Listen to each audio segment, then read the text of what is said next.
Dear students, in this session let us learn an important topic, receptors. Particularly we learn in this session photoreceptors. Receptor is a sensory organ which receives stimulus. A receptor may be a specialized single cell or group of cells. If receptor is in the form of single cell, it is called as sensory cell. If the receptor is in the form of a group of cells or tissue, it is called as sensory organ.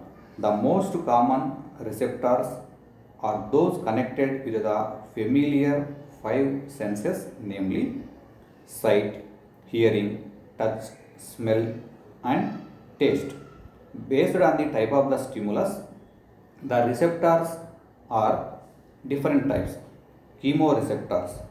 When a receptor responds to the chemical stimuli, the receptor is called as chemoreceptor. For example, tongue and nose.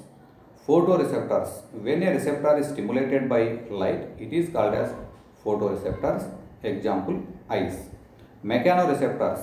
When a stimulus is responded to the mechanical stimulus, these are mechanoreceptors.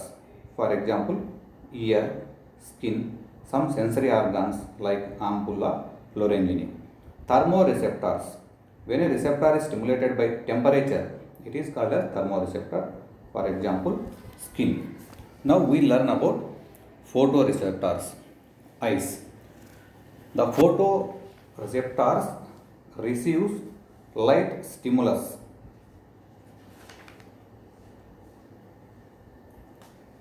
The human eye is tender ball. It is protected in the socket of bones called orbit. ఫోటోరిసెప్టార్లకు కన్ను అన్నది చక్కని ఉదాహరణ. మానవుని యొక్క కంటి నిర్మాణాన్ని గమనించినప్పుడు ఒక బాల్ ఆకారంలో బంతి టెండర్ బాల్ షేప్లో ఉండే నిర్మాణము, ఇది ఆర్బిట్ అని ఎముక చేత నిర్మితమైన చిన్నటి కుహరం లాంటి నిర్మాణంలో రక్షింపబడుతూ ఉంటుంది. కంటి నిర్మాణం నందు 3 ముఖ్యమైన స్తరాలను గమనించవచ్చు. కంటి యొక్క నిర్మాణంలో వెలుపల వైపు ఉన్న స్తరాన్ని స్క్లెరోటిక్ కోట్ అని, మధ్యలో ఉండే స్తరాన్ని కొరాయిడ్ కోట్ అని, మూడవ స్తరాన్ని అన్నిటికంటే లోపలగా ఉన్న ఇన్నర్ కోట్ను రెటీనా అని అంటాము. హ్యూమన్ ఐ, మానవుని యొక్క కంటి నిర్మాణం.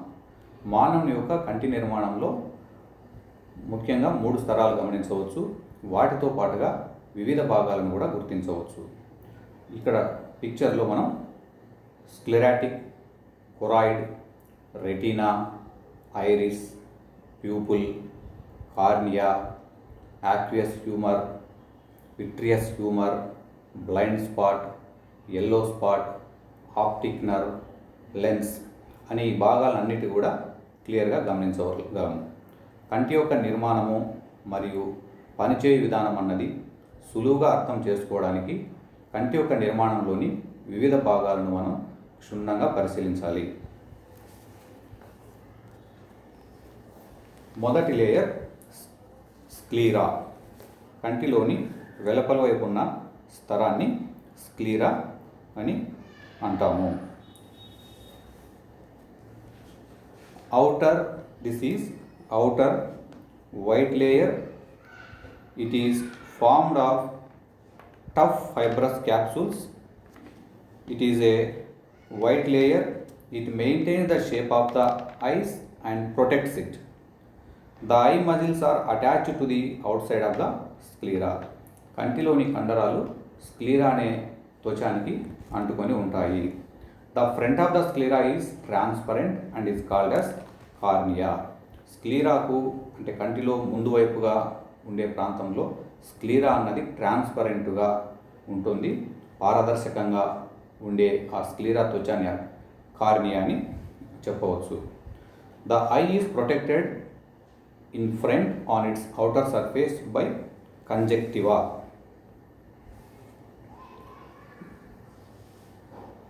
In this picture we can observe the different muscles which are responsible for the movement of eyeball. కనుగుడ్డు యొక్క కదలికలను నియంత్రించే కండరాలను మనం గమనించగలము ఈ పిక్చర్ నందు. ఈ కండరాలన్నీ కూడా కంటి యొక్క వెలుపలి పొర అయిన స్క్లీరాతో అంటిపెట్టుకొని ఉంటాయి. కంటి యొక్క కనుగుడ్డును కదలికలకు ముఖ్యంగా 6 రకాల కండరాలు ఉన్నవి ప్రముఖ పాత్రను పోషిస్తాయి. అవి superior oblique, superior rectus, lateral rectus, medial rectus, inferior rectus and inferior oblique.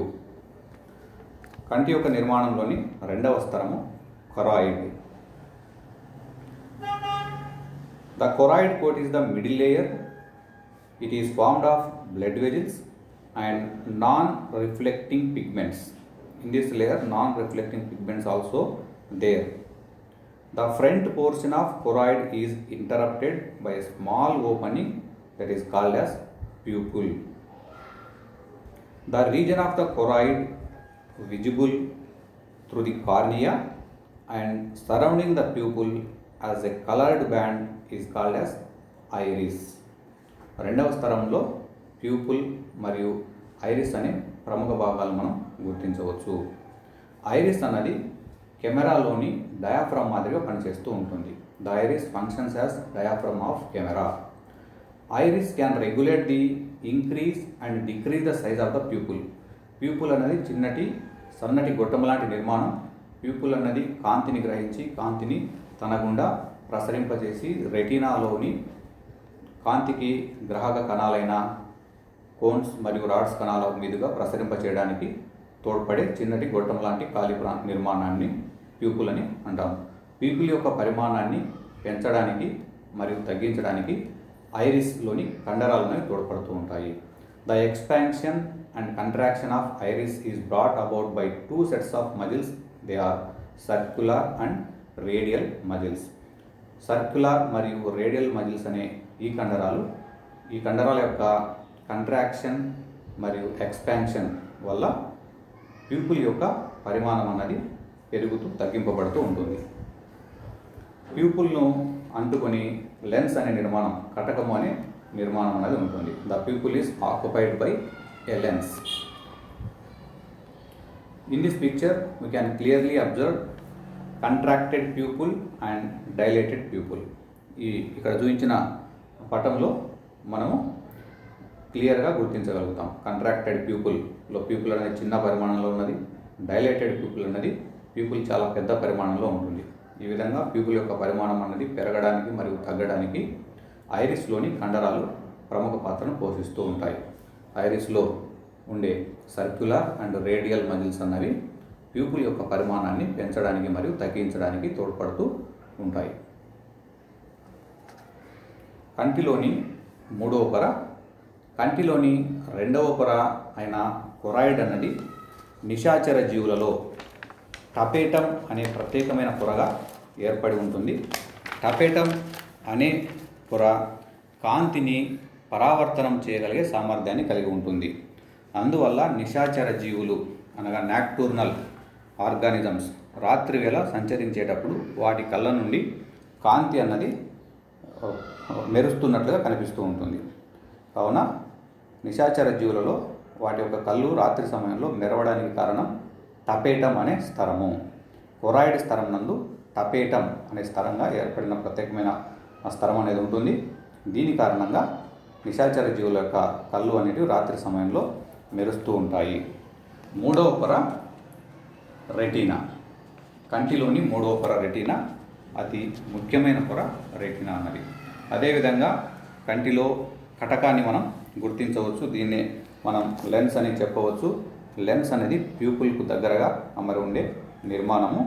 Pupil is occupied by lens. The lens is an elastic transparent rubber balloon. It is filled with crystal clear jelly.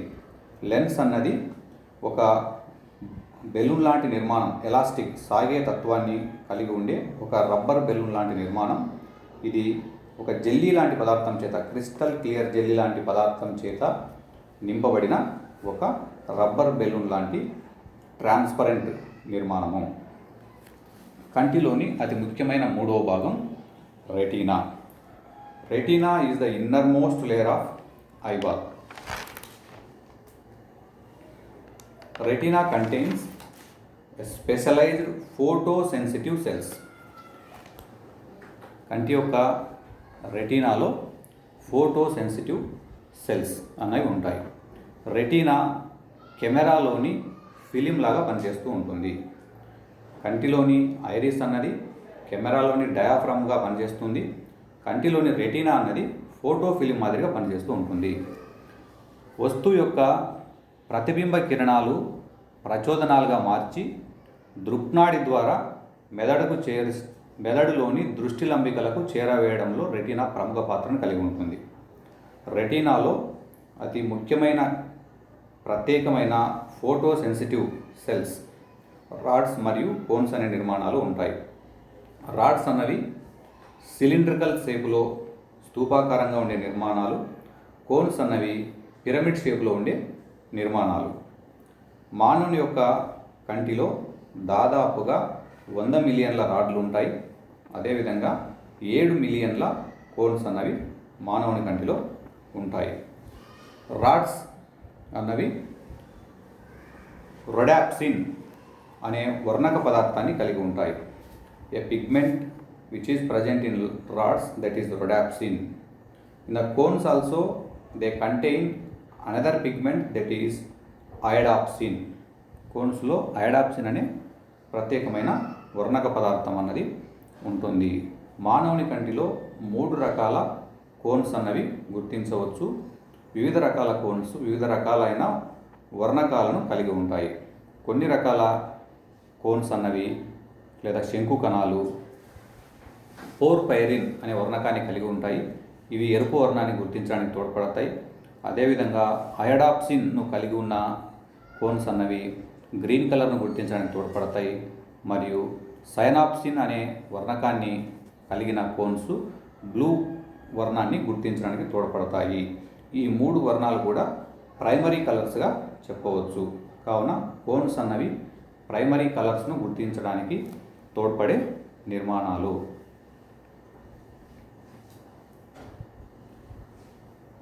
Rods అన్నవి రాత్రి సమయంలో ప్రతిబింబాలను లేదా మసక చీకటిలో ప్రతిబింబాలను ఏర్పరచడానికి తోడ్పడే రెటీనాలోని జ్ఞానకణాలు. Cones అన్నవి పగటి సమయంలో కాంతి ఎక్కువగా బ్రైట్ లైట్లో ప్రతిబింబాలను ఏర్పరచడానికి తోడ్పడే కణాలు.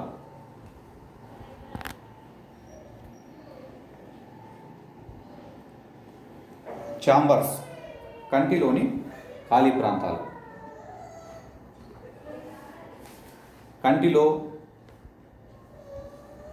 కంటిలోని కార్నియాకు అవుటర్ మోస్ట్ లేయర్ కార్నియాకు మరియు లెన్స్కు కటకానికి మధ్యలో ఉండే ఖాళీ ప్రాంతాన్ని యాక్వియస్ ఛాంబర్ అని, అదేవిధంగా లెన్స్కు వెనక వైపున ఉండే ఖాళీ ప్రాంతాన్ని the space lying behind the lens is called as vitreous chamber. Vitreous chamber is filled with vitreous humour. The aqueous chamber is filled with aqueous humour అనే ద్రవ పదార్థం చేత నింపబడి ఉంటాయి. కావున కంటిలో కొన్ని ఖాళీ ప్రాంతాలు కూడా ఉంటాయి. ఈ ఖాళీ ప్రాంతాలు ఆయా ద్రవ పదార్థాల చేత నింపబడి ఉంటాయి. యాక్వియస్ ఛాంబర్ అనేది యాక్వియస్ హ్యూమర్ అనే ద్రవ పదార్థం చేత, ఇది కంటిలోని కార్నియాకు మరియు లెన్స్కు కటకానికి మధ్యలో ఉండే ఖాళీ ప్రాంతం. కంటిలోని కటకానికి వెనపైపు ఉండే ఖాళీ ప్రాంతాన్ని విట్రియస్ ఛాంబర్ అంటాం. విట్రియస్ ఛాంబర్ అనేది విట్రియస్ హ్యూమర్ అనే ద్రవ పదార్థం చేత నింపబడినట్లుగా ఉంటుంది.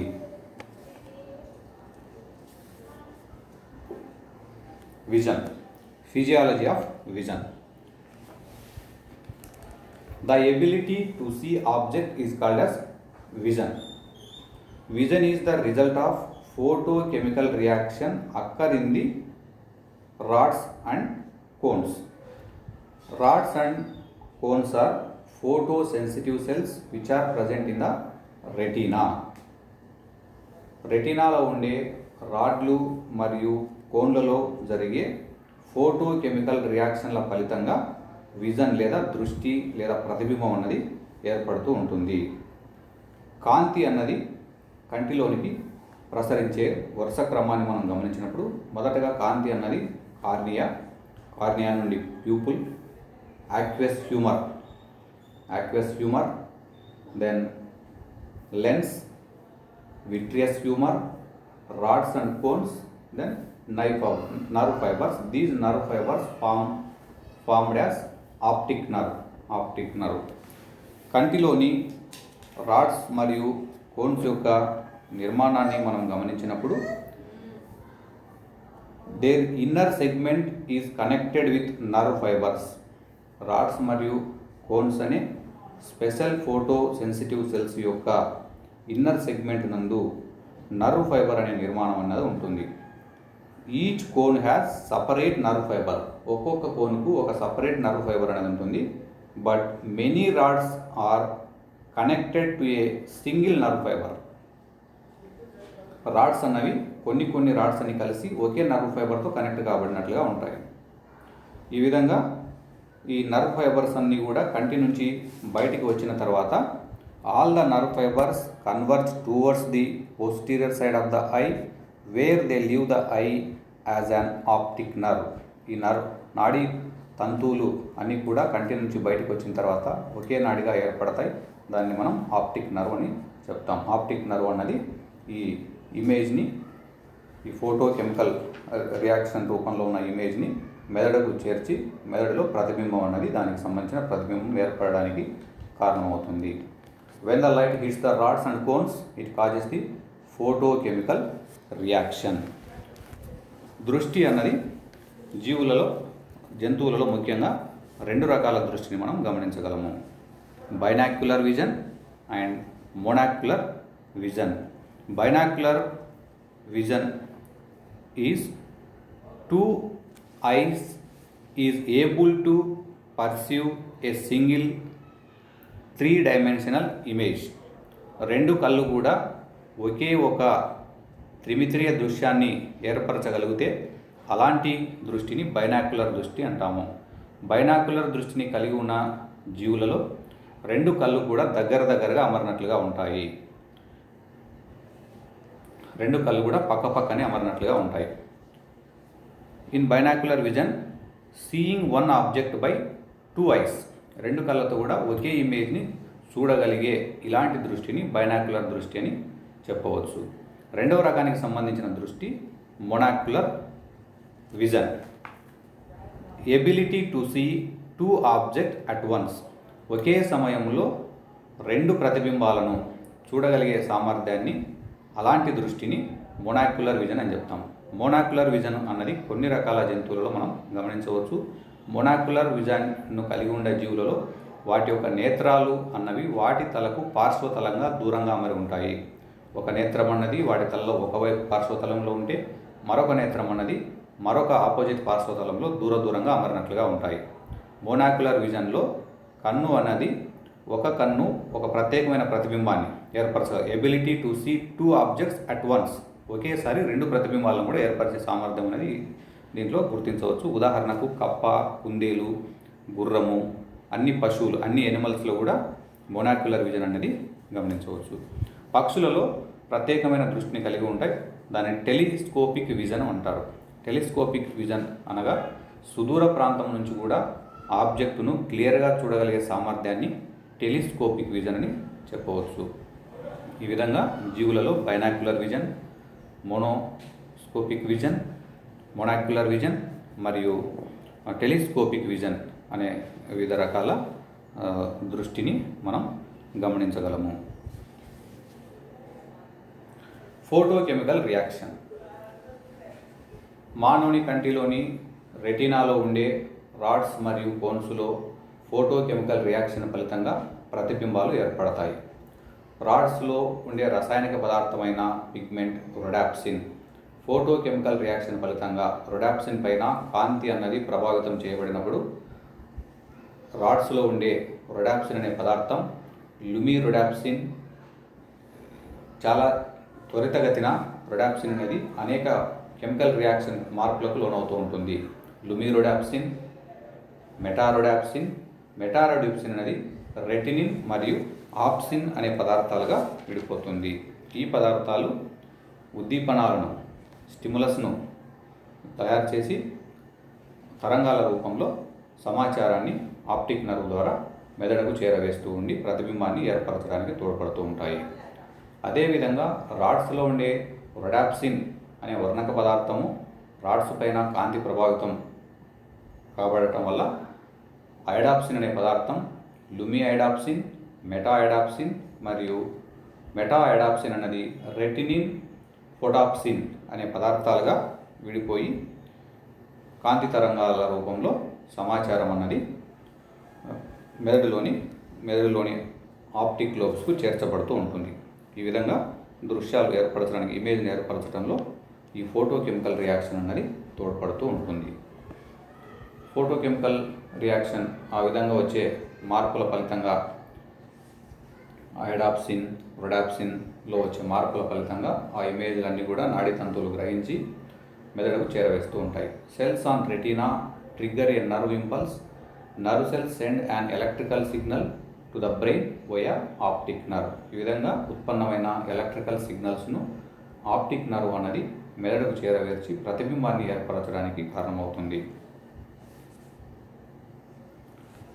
Image production. ఈ పిక్చర్ నందు మనం ఇమేజ్ ప్రొడక్షన్, కార్నియా అన్నది కాంతిని గ్రహించి ప్యూపుల్ అనే రంధ్రం ద్వారా లెన్స్ పైకి ఫోకస్ చేయడం వల్ల లెన్స్ దగ్గర నుంచి కాంతి తరంగాలు అన్నవి రాడ్స్ మరియు కోన్స్ అనే సెన్సరీ సెల్స్ గుర్తిస్తాయి.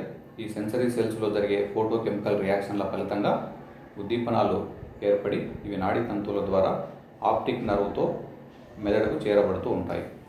ఆ విధంగా ఇమేజ్ అన్నది మెదడులో, ఆ ఆబ్జెక్టుకు సంబంధించిన ఇమేజ్ మెదడులో ఏర్పడుతూ ఉంటుంది. కంటిలోని కొన్ని ప్రత్యేక నిర్మాణాలను మనం గమనించవచ్చు. అవి ఎల్లో స్పాట్ మరియు బ్లైండ్ స్పాట్. కంటిలో ఎల్లో స్పాట్ మరియు బ్లైండ్ స్పాట్ అనే కొన్ని ప్రత్యేక నిర్మాణాలను మనం గమనించవచ్చు. Yellow spot, small yellowish area of the retina near the optic disc. దీన్ని మనం ఎల్లో స్పాట్ అని చెప్తాం. ఎల్లో స్పాట్లో కోన్స్ ఎక్కువగాను రాడ్స్ తక్కువగాను ఉంటాయి. ఎల్లో స్పాట్ అనేది రెటీనాకు దగ్గరగా ఉండే నిర్మాణము. ఈ ఎల్లో స్పాట్ దగ్గర నందు కోన్స్ అధిక సంఖ్యలోను, రాడ్స్ అనేవి తక్కువ సంఖ్యలోను ఉంటాయి. ఈ ఎల్లో స్పాట్ నుండి రెటీనా యొక్క పరిధీయ భాగం వైపు పోయే కొలది కోన్ల యొక్క సంఖ్య తగ్గుతూ రాడ్ల సంఖ్య పెరుగుతూ ఉంటుంది. కంటిలోని మరొక ప్రాంతం blind spot. Blind spot where the optic nerve converge and exit the eye, no light sensitive cells to detect light. కంటిలోని రెటీనాలో సెన్సరీ సెల్స్ అయిన రాడ్స్ కానీ కోన్స్ కానీ ఉండని ఖాళీ ప్రాంతాన్ని బ్లైండ్ స్పాట్ అని అంటాం. Blind spot. బ్లైండ్ స్పాట్ అన్నది ఆప్టిక్ నర్వ్ ఉద్భవించే ప్రాంతం దగ్గర ఉంటుంది. బ్లైండ్ స్పాట్ దగ్గర ఎలాంటి సెన్సరీ సెల్స్ అనగా రాడ్స్ కానీ కోన్స్ కానీ రెటీనాలో ఉండవు. రాడ్స్ మరియు కోన్స్ లేని ఆ ఖాళీ ప్రాంతాన్ని, రెటీనాలోని ఖాళీ ప్రాంతాన్ని బ్లైండ్ స్పాట్ అని అంటాము.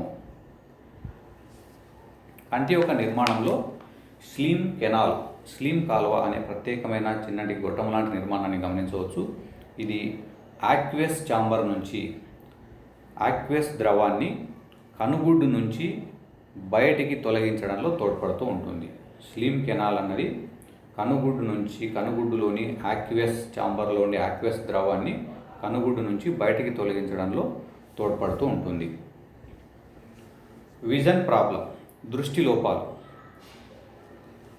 Colour blindness, nyctalopia or night blindness, xerophthalmia, myopia, near sightedness, hyperopia, far sightedness, దూరదృష్టి, astigmatism, glaucoma, trachoma, cataract, presbyopia అన్నవి కంటికి సంబంధించిన సాధారణ లోపాలు. కలర్ బ్లైండ్నెస్, వర్ణ అంధత్వం.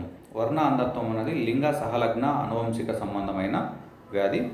లింగ సహలగ్న జన్యువులు అన్నవి ఎక్స్ క్రోమోజోమ్ పైన ఉంటాయి. ఇది లింగ సహలగ్న అనువంశికతకు సంబంధించిన ఒక వ్యాధిగా చెప్పవచ్చు. వర్ణ అంధత్వంలో 3 రకాలుగా ఉంటుంది. ప్రోటనోపియా అనగా ఎరుపు వర్ణాన్ని గుర్తించలేకపోయే అపసవ్యతను ప్రోటనోపియా అని, గ్రీన్ కలర్ను, ఆకుపచ్చ వర్ణాన్ని గుర్తించలేని అపసవ్యతను డ్యూటెరనోపియా అని, అదేవిధంగా నీలి వర్ణాన్ని లేదా బ్లూ కలర్ను గుర్తించలేని అపసవ్యతను ట్రెటనోపియా అని అంటాము. దెన్ నెక్టలోపియా, దీనిని నైట్ బ్లైండ్నెస్, రేచీకటి అని కూడా అంటాం. రేచీకటి అనేది ఏ విటమిన్ లోపం వల్ల సంభవించే అతి సాధారణమైన కంటికి సంబంధించిన లోపం. జిరాఫ్థాల్మియా కూడా ఏ విటమిన్ లోపం వల్ల సంభవించే అపసవ్యత. కంటిలోని కార్నియా స్తరము పొడిబారడం వల్ల, కంటిలోని వెలుపలి స్తరం కార్నియా స్తరం పొడిబారడం వల్ల వచ్చే అపసవ్యతను జిరాఫ్థాల్మియా. జీరో అనగా డ్రైనెస్ ఆఫ్ కార్నియా.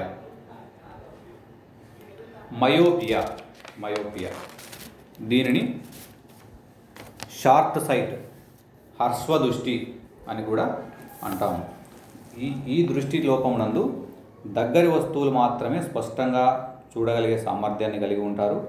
దూరపు వస్తువులను సరిగా చూడలేరు. ఇలాంటి అపసవ్యతను హ్రస్వదృష్టి లేదా మయోపియా అని అంటాము. ఇలాంటి దృష్టి లోపంలో ప్రతిబింబము అన్నది, దూరపు వస్తువుల యొక్క ప్రతిబింబం అన్నది రెటీనాకు ముందు వైపున ఏర్పడుతుంది.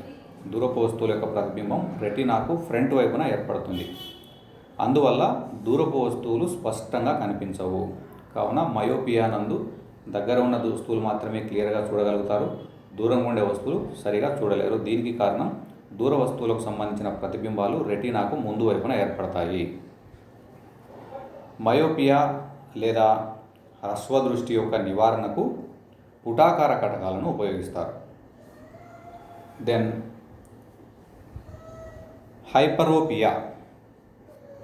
హైపరోపియా, దీనిని దీర్ఘదృష్టి అని కూడా, లాంగ్ సైట్ లేదా ఫార్ సైటెడ్నెస్ అని కూడా అంటాము. దీనిలో దూరపు వస్తువులు మాత్రమే స్పష్టంగా చూడగలిగే సామర్థ్యాన్ని కలిగి ఉండి దగ్గరి వస్తువులను సరిగా చూడలేని అపసవ్యతను మనము దీర్ఘదృష్టి లేదా లాంగ్ సైట్ అని అంటాం. దీనిలో దగ్గరి వస్తువులకు సంబంధించిన ప్రతిబింబాలు కంటి యొక్క వెనక వైపున ఏర్పడతాయి. అందువల్ల దగ్గరి వస్తువులు స్పష్టంగా కనపడవు. దీని నివారణకు కుంభాకార కటకాలను ఉపయోగిస్తారు. అస్టిగ్మా, కార్నియాలో ముడతలు ఏర్పడడం వల్ల, కంటిలోని వెలుపలి పొర ట్రాన్స్పరెంట్గా ఉండే ఆ ప్రాంతాన్ని కార్నియా అంటాం. కార్నియాలో ముడతలు ఏర్పడడం వల్ల, ఫోల్డింగ్స్ ఏర్పడడం వల్ల ప్రతిబింబాలు అస్పష్టంగా ఏర్పడతాయి. క్లియర్గా ఉండే ప్రతిబింబం అనేది ఏర్పడదు. అలాంటి అపసవ్యతను ఆస్టిగ్మాటిజం అంటాము. దీనిలో కార్నియా పైన ముడతలు ఏర్పడతాయి. దీని యొక్క నివారణ కోసం సిలిండ్రికల్ గ్లాసెస్ను వాడతారు. నెక్స్ట్ గ్లూకోమా అన్నది స్లీమ్ కాల్వ. మనం ఇంతవరకు నేర్చుకున్నట్టుగా స్లీమ్ కెనాల్ అని కంటిలో ఉంటుంది. స్లీమ్ కెనాల్ అనేది యాక్వస్ ఫ్లూయిడ్ను బయటికి తీసుకురావడానికి తోడ్పడే చిన్న నాళం లాంటి నిర్మాణం. స్లీమ్ కెనాల్ అనేది స్ట్రక్ కావడం వల్ల, అబ్స్ట్రాక్షన్ ఏదైనా ఏర్పడడం వల్ల, స్లీమ్ కెనాల్ మూసుకొని పోవడం వల్ల యాక్వస్ కుహరంలో ఇంట్రా ఆక్యులర్ ప్రెజర్ అనేది ఏర్పడుతుంది. యాక్వస్ ఛాంబర్లో ఇంట్రా ఆక్యులర్ ప్రెజర్ ఏర్పడుతుంది. ఈ ప్రెజర్ ఫలితంగా వచ్చే అపసవ్యతను గ్లకోమా అంటాం. దీన్ని శస్త్రచికిత్స చేసి దీనిని నివారించవచ్చు. ట్రకోమా అన్నది ఒక బ్యాక్టీరియా సంబంధమైన వ్యాధి, కంటికి సంభవించే వ్యాధి. క్లామిడియా ట్రకోమాస్టస్ అనే బ్యాక్టీరియా సంక్రమణ వల్ల కన్నుగుడ్డు అనేది ఎర్రబడుతుంది. ఇలాంటి లోపాన్ని సరిగా చూడలేము. అలాంటి లోపాన్ని ట్రకోమా అంటాం. కంటికి వచ్చే అతి సాధారణమైన లోపం కెటరాక్ట్ లేదా శుక్లాలు. Cataract is a dense cloudy area that forms in the lens. కటకము పైన ఏర్పడే ఒక డెన్స్ క్లౌడీ ఆ ప్రాంతాన్ని మనం కెటరాక్ట్ లేదా శుక్లాలు అంటాం. శుక్లాలు ఏర్పడడం వల్ల ప్రతిబింబం అనేది సరిగా ఏర్పడదు. దీని ఫలితంగా ప్రతిబింబాలు క్లియర్గా ఏర్పడక మసకగా ఏర్పడినట్లుగా కనిపిస్తూ ఉంటాయి.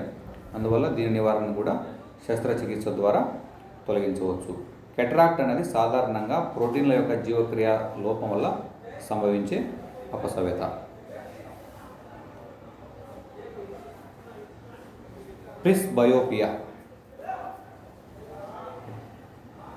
ప్రిస్బయోపియా, దీన్ని చత్వారం అని కూడా అంటాము. చత్వరం సాధారణంగా వయసు కారణంగా వచ్చే కంటి సంబంధమైన అపసవ్యత. ప్రిస్బయోపియా అన్నది సాధారణంగా మనం చత్వరం అంటుంటాం. వయసు మళ్ళినప్పుడు వచ్చే సాధారణ అపసవ్యత ఇది. వృద్ధాప్యం వల్ల కలిగే దృష్టి సమస్య, కంటిలోని శైలికా కండరాల సర్దుబాటు శక్తి లోపం వల్ల, కంటిలో ఉండే కొన్ని కండరాలు వాటి యొక్క సర్దుబాటు కంట్రాక్షన్ రిలాక్సేషన్ జరపలేవు. ఆ లోపం వల్ల ఇలాంటి అపసవ్యతలో దగ్గరి వస్తువులు మరియు దూర వస్తువులు రెండు వస్తువులను కూడా స్పష్టంగా చూడలేరు. ఇది వయసు మళ్ళిన వారిలో వచ్చే అతి సాధారణమైన అపసవ్యత. దీన్ని మనం చాతుర్వం లేదా ప్రిస్బయోపియా అని కూడా అంటాము. ఇక్కడ మనం ఈ స్లైడ్ నందు మయోపియా హర్స్వదృష్టికి సంబంధించి ప్రతిబింబం ఏ విధంగా ఏర్పడుతుంది, ప్రతిబింబం అనేది రెటినాకు ముందు వైపున ఏర్పడుతుంది, దీని యొక్క నివారణకు కాన్కేవ్ లెన్స్ని ఉపయోగిస్తాం అన్నది ఈ పిక్చర్ నందు మనం క్లియర్గా ప్రతిబింబం ఏర్పడే విధానాన్ని, కంటి యొక్క రెటినాకు ముందు ఏర్పడుతుంది ప్రతిబింబం. కావున దూరపు వస్తువులు అనేవి మనం సరిగా చూడలేము ఈ దృష్టిలోపం ఉన్న వాళ్ళు. దానిని మనం మయోపియా లేదా అశ్వదృష్టి అంటాం. అదేవిధంగా హైపరోపియా దూరదృష్టి, ఫార్ సైటెడ్నెస్, దూరపు వస్తువులు క్లియర్గా చూడగలుగుతారు, దగ్గర వస్తువులు సరిగా చూడలేరు. దగ్గర వస్తువుల యొక్క ప్రతిబింబం అనేది రెటినాకు వెనక వైపున ఏర్పడుతుంది. Image focus behind the retina. దగ్గర వస్తువుల యొక్క ప్రతిబింబం అన్నది రెటినాకు వెనక వైపున ఏర్పడుతుంది. కావున దగ్గర వస్తువులు సరిగా కనపడవు. దూరపు వస్తువులు అన్నవి బాగా చూడగలిగే సామర్థ్యం ఈ అపసవ్యతలో ఉంటుంది. దీని యొక్క నివారణకు కాన్వెక్స్ లెన్స్లని ఉపయోగిస్తూ ఉంటారు.